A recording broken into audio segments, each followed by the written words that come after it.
Hello and welcome to Cartoonist Kayfabe. My name is Jim Rugg. I'm Ed Piscor. Going to look at some DC black and white books. Kind of an interesting selection of stuff here, Ed. But before we do, let's look at something red.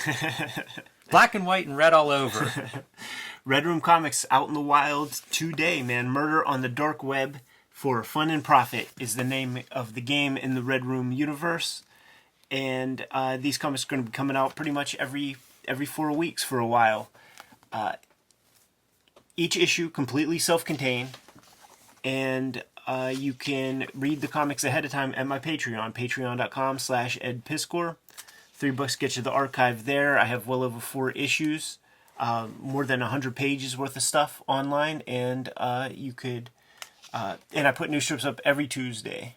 Looks cool against the black and white books behind it. Yeah, man. You can join me on patreon.com/JimRugg, where you can download my out-of-print, hard-to-find zines and mini-comics. I have 10 or 12 of those available now, including things like my ballpoint pen notebook drawing collection, collection of wrestling drawings of all these different wrestlers that I've made over the years, sometimes for publishers.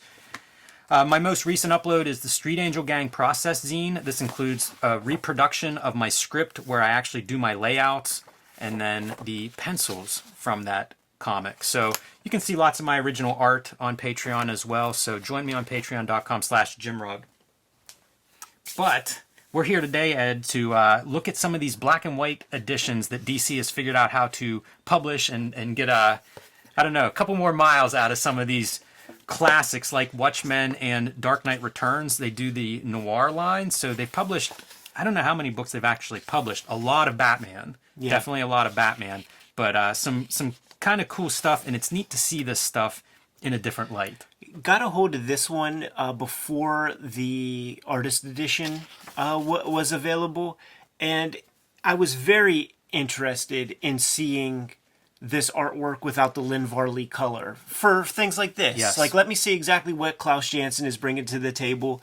Actually kind of deeply disappointed by this book. If you want to see the work in black and white, like get the artist edition, because some of these pages are like pixelated and grainy, and then there's these weird gimmicks that this is post-production douchebaggery added to the thing.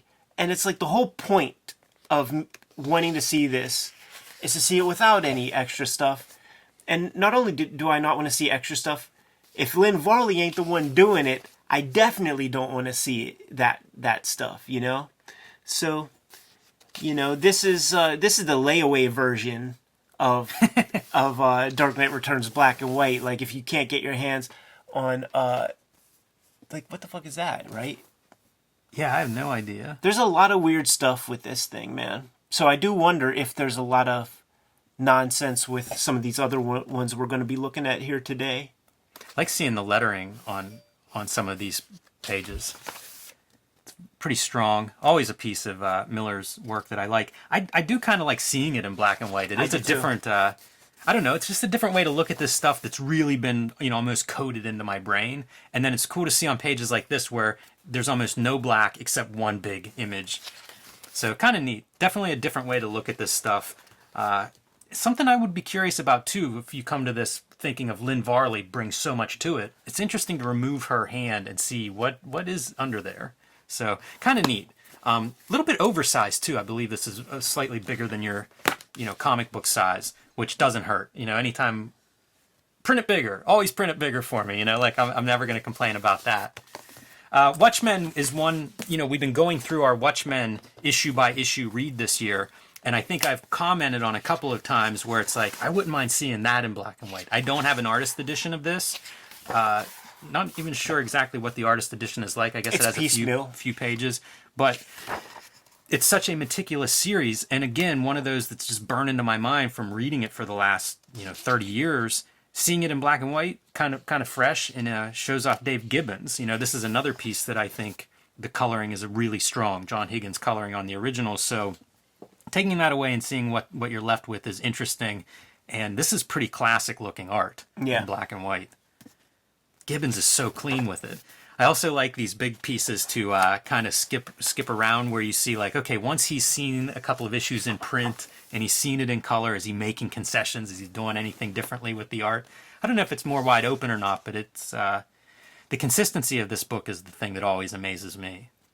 I mean, you know, that's a thick-ass book. That's 12 issues of this level of detail.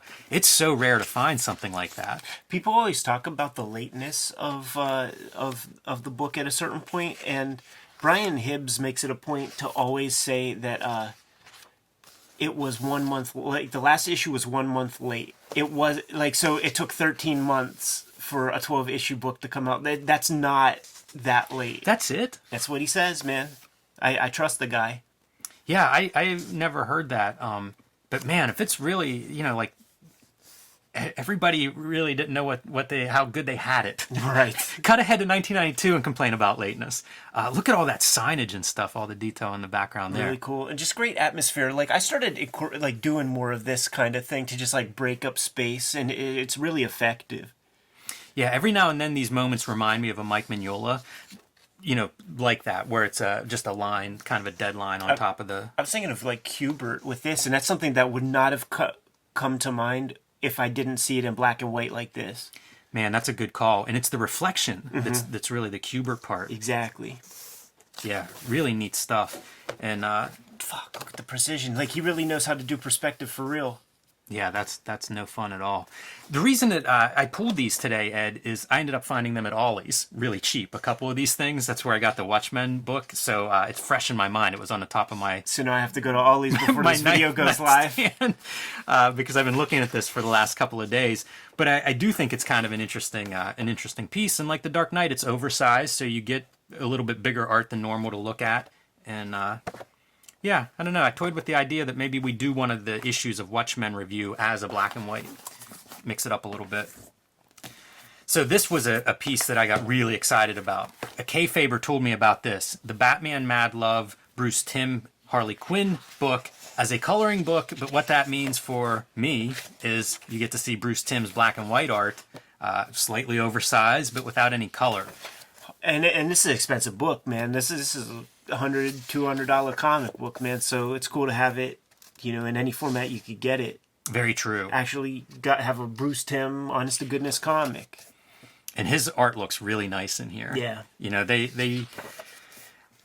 I don't know about matching best paper for reproduction of all this stuff, but I mean, I'm very happy with this edition. That's so good. That's such inside baseball, dude. The Mad logo from the comic as the logo for the story. And, you know, we saw a black and white Bruce Timm story in Batman Black and White, and who wouldn't want to see more of that stuff, man? So here we go. And one of the things that DC does that's kind of slick, that's your iconic page, is whenever you get to the end of this, it's not a very long story, right? So you get to the end of these pages, and what are you going to do with the rest of your book? Fill it in with some other Bruce Timm Batman stories. So it's like, this is a black and white collection of Bruce Timm Batman. Don't be fooled at home. Don't bother with the coloring. Yeah. You don't have to color this if you don't want to. Put your prangs away. This lettering effect, I think everybody that has ever lettered a comic does it. Like the zoom kind of effect where it's the lines. I always think of Scott McCloud for some reason. So I don't know where some of these pieces come from, but you get to see him doing Catwoman. And the Batman black and white piece is not in here. I think, well, I don't know when this mag came out. But... This is new. This is pretty new. But I think the black and white piece is maybe a little more adult. Oh. I think there's an affair going on, and I don't know who, Poison Ivy or somebody's kind of stripped down. Look at the Clayface. It's good Clayface. That's a really great monster. Just as a standalone monster design, it's really awesome. Great Batgirl. poses, man. Great gestures. A lot of movement. A lot of movement without very many marks. You know, like that's the other thing you really stands out to me in this black and white work is just how, I don't want to say minimal, but I mean, yeah, it's the movement. It's sort of getting the shapes right that make everything work. But that's awesome. Kick to the side of the face. So this is the one that really started me looking at these black and white books. Like, yeah, there might be something to that. Killing Joke.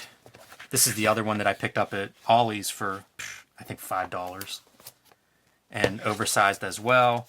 Bolland, as soon as I saw this one, it was like, yeah, I'd like to see Bolland's, Just a precise blow it up and black let me white. see that line work. Do you think that like when he sees this blown up and he sees the kind of unevenness of these lines, it does something to his OCD? Nah, he's got to be at peace with something older like this, right? You think he's itching to be? Let me go in on that blown up piece. Tighten that up. He did recolor it. Dude, look at this. Like, talk about the precision. Unbelievable. And for everybody watching at home or new people to the Cartoonist Kayfabe channel, we have a Batman Killing Joke in-depth video if you want to go through this work through the Cartoonist Kayfabe lens. You get to see Tom Shieley go fnap, fnap, fnap. And like the Bruce Timm, man, you can just linger on every one of these pages. Yeah, just such a precise drawer. Kind of cool to look at this one and then look at Dave Gibbons' Watchmen, thinking of both of those guys coming out of like the 2000 AD in English scene. I think about Brian Bolland in the context of the great like a Wally Wood, where when Wally Wood was reined in by Harvey Kurtzman, it's the best Wally Wood comics he's ever made, and same goes for Brian Bolland. Like his standard like page compositions and like Judge Dredd and stuff, kind of all over the place, like more of a drawer than visual storyteller to me. But this is Alan Moore providing very detailed scripts for Brian Bolland to work from, reining him in, turning him into a cartoonist rather than like illustrator. I'm always impressed when he has like a dynamic motion, because I think of his work as so tight. This was kind of a revelation to me, because at this time, like that I first saw this, it was like Jim Lee era and stuff where you got to draw every single muscle, and to see so much negative space, proving that you don't have to, show every striation. Yeah, so like Bruce Timm, you run out of Killing Joke and you still have half the book left. And so they fill it up with all of these different Bolland pieces. And I mean, what a thrill. Some of this stuff I've never seen before. So to get this in a $5 book is amazing. That is the Batman black and white story. Yeah. We have a video on Batman black and white as well. Slightly oversized, but I mean, it all looks very, very sharp. And then a bunch of covers. I had no idea that he had done this many covers. But certainly another chance to just show off his line art abilities. I'm a big fan of him as a cover artist. These are all like newer cover. Like he did some stuff like during the like $1 era that were really good, and I'm hoping to see some of those in here. Doesn't look like it. That's kind of wild. Just an Aquaman cover. A lot of splatter effects. He must have been like masking pieces off to create some of that. What? No, he's still working digitally. And this could be the era where he's like literally like using a mouse and not even like a Wacom or something. We should pull out that tutorial, find where that is, like on the Wayback Machine. But man, I used to read that tutorial on how he would draw digitally and just marvel at it. This was the cover. He drew this with a mouse. This is the one from the tutorial. So like those thick and thins are artificial. Can you believe it? It's incredible to think that way. Like, I mean, most of these are probably done that way. Because everything up to this point, I think, is before this. So, it would have been the way. This isn't your first effort. That's not the first one you do with digital tools. Man, some really incredible textures that he would bring to it. That was what always would impress me. Just like the dynamic stuff. Yeah. He drew the doofus. Look at that costume. Dark Knight, man. Wow. The Azrael. The Transformer. Whoever thought that was a good idea? That Bane's pretty fun. That's pretty strong. This feels like a Doom Patrol. Yeah, I was thinking that, or Transmetropolitan or something.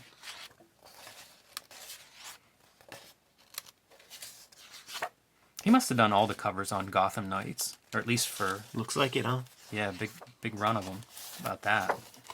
That reminds me of, he did a Sergeant Rock for some commemorative, might have been a cover, but some Sergeant Rock commemorative thing. And it was kind of like this, where it was just like, man, it was rendered, because it's close-up of Sergeant Rock.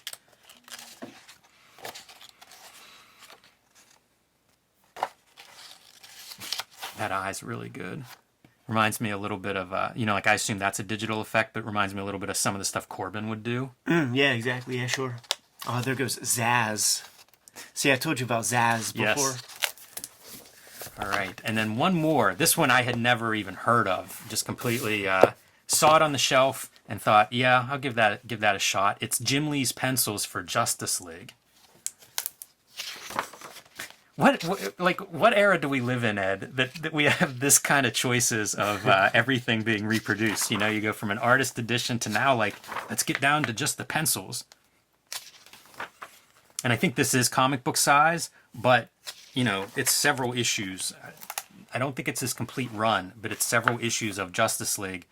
And I kind of like digging into his pencils. I'm not the biggest Jim Lee fan, but his pencils look really different than the inks. Kayfabers, do you realize how much you benefit from having an LCD monitor compared to the old school cathode ray tube? Because imagine this on a TV screen. You would not be seeing anything on an interlaced, projection. Also, really corny. Having these colored little bits. Really goofy. It's bizarre how they interact. It's so stupid.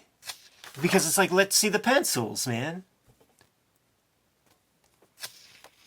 I can't believe the amount of graphite that is on all of these. Jim Lee's crazy too. He essentially draws a rough version, erases it, and then draws the tight version on top of what he just erased. Yeah, it doesn't feel like shortcuts are being applied, but they're so gray. It's also we looked at Bolland, you point out some negative space or some open space in a figure. Point out whenever you find some of that in a Jim Lee figure. Not very likely. There's a looseness to his pencils too that I don't see in his inks, and I kind of like seeing that. You'll see the side of the pencil being used in different places. Not a lot of emphasis on line weights. Yeah, I'm assuming that these pieces would have been inked by Scott Williams, and those guys just must have their shorthand. That was kind of my takeaway too. Although these pencils are pretty tight. Maybe I'll skip ahead. We'll see. See if he loosens up as maybe deadlines come along. But some of this stuff to me, it feels like he has shorthand for certain hatching. That long time, Scott Williams, he's been inking him for 30 years now. Maybe more. So I would assume there's some kind of shorthand of these lines mean this thing. Yeah, this stuff. I feel like I could imagine how Scott Williams would Look at how chaotic that is. Yeah, good luck, right? Good luck inking it, and good luck coloring it. I bet this would make a lot more sense at full size. Maybe. Yeah, sure. That's something to keep in mind. I have to remind myself of that when I look at this and think, how on earth do you even ink something like this? You ink it a little bit bigger. That would certainly help. But kind of cool document. Yeah, it is. Makes me think of being a little kid and being so excited when Wizard would print a page of pencils, and I'd get a chance to see oh, that's what it looks like. This is extremely tight. It is, but again, not that no detail to line weight. Again, I'm sure you have a very strong relationship with your inker, but it's kind of neat to see that.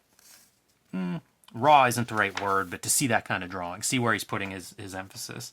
And then the stuff with motion is really impressive to me, just how busy that is.